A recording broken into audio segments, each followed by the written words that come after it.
We're already we're rolling. Yeah. Sweet. Well,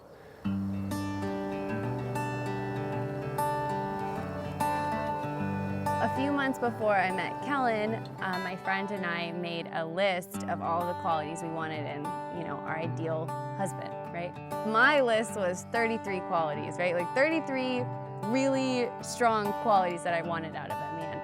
And then when I met Kellan, once we had been dating for a week or two, I looked back at that list and he literally had everything on the list and more.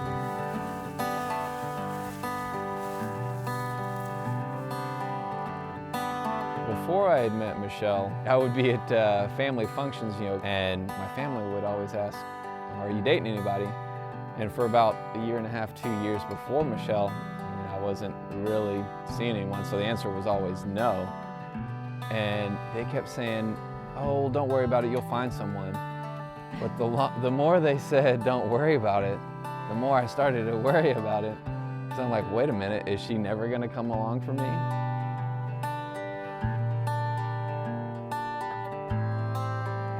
But then I said, it's not really up to me. So I'm like, dude, whenever you're ready. And it wasn't but probably a couple weeks later that came to the Rotaract meeting and she showed up. So after the meeting, we ended up going bowling, and it just so happened that I had my bowling ball in my car, which I always do anyway. This guy.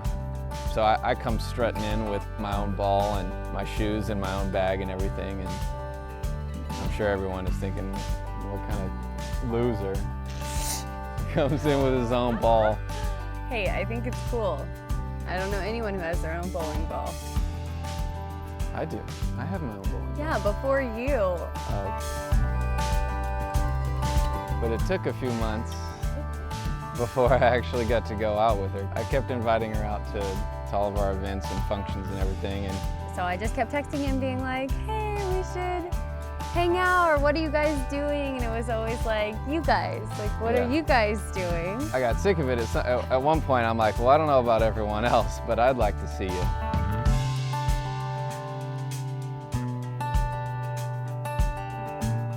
The first day that Kellan and I spent a lot of time together, and we had chatted and asked a bunch of questions.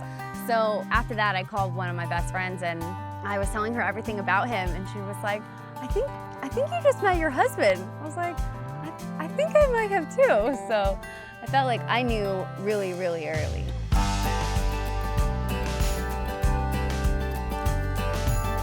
I had been thinking about proposing for a while. I was getting questions left and right from my family, her family, our neighbor's milkman, everyone asking me when I was gonna propose.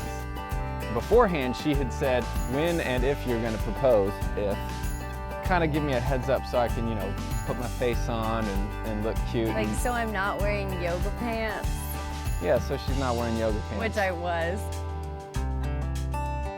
Michelle being a photographer, it made it easy to bring the camera. We set it on a tripod, put it on a timer. I went and clicked it a bunch of times, and I'm like, okay, maybe I should do it this time. I'm like, no. I guess I was building up the courage or something. I don't know what it was. But like the 6th or 7th time I hit it, I finally got on one knee and I said, here's your warning. Here's your warning. And then I dropped down to one knee and then I proposed.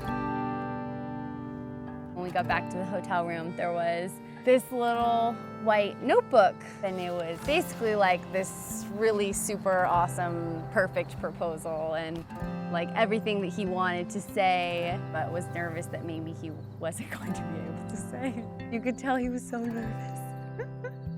Which is weird, because I knew that she knew it was coming. And she knew that I knew that she knew. Yeah, we all knew. Everyone knew. The milkman knew. My favorite thing about you, if I had to pick one, that would be really, really hard. I think that I would say he is so comfortable with who he is. I think it's so beautiful, because I feel like that's what people strive for their whole life.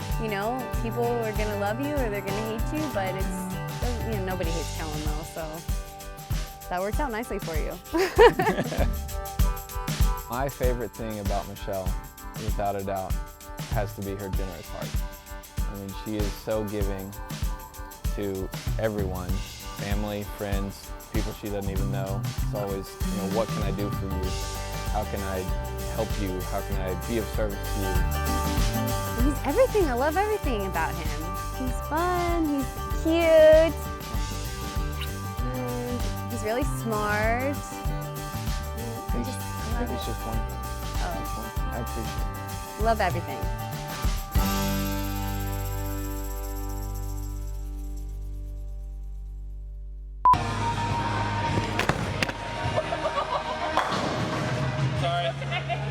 Sorry, I think I messed that up. So a few months ago, my friend Caroline and I made a list. Nope, that was wrong too. Okay, so you tell me what to do. Use your words. And He's so cool. super cool. I don't know how anyone can hang out with me. I'm just too cool. But the moral of this story is Michelle shouldn't play with knives. That is the truth. I shouldn't play with knives. Or fire, we've discovered. Or stoves. Or really anything dangerous. It's not my job, it's his job.